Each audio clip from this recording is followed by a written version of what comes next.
Hi friends, మనం cut చేసేటప్పుడే చెప్పాను కదా, దానికి కంపల్సరీ సంక బట్టలు పడతాయని.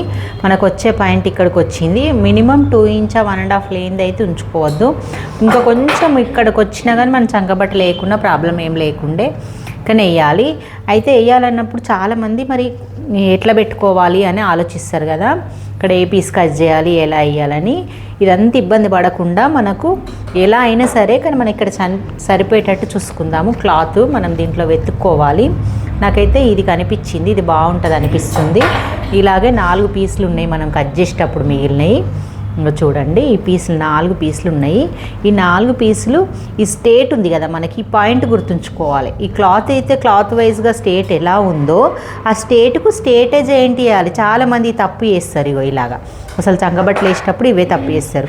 ఒకవేళ మనకు పొడవు అడ్డం ఉన్న ప్రాబ్లం లేదు, గీతలు ఫ్లవర్స్ ఇది కూడా కొంచెం చూసుకోవాలి. పొడవు అడ్డం ఉన్న ప్రాబ్లం లేదు, కానీ ఈ స్టేట్ ఉన్నప్పుడు స్టేట్ వేయాలి. ఈ క్రాస్ వేయద్దు.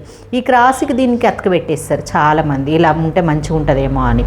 కానీ అస్సలు ఇలా దిగిపోవడం వల్ల మనకు చంక పట్టేస్తుంది, ఇలా దిగిపోతుంది కర్వ్ అనేది. అలా రాకుండా మనము చంక నుంచి వచ్చే కర్వ్ అనేది ఇలా ఎత్తినట్టు కరెక్ట్గా స్ట్రేట్ ఉండాలి. కాబట్టి మనం ఇలాంటి పీసే వేసుకోవాలి.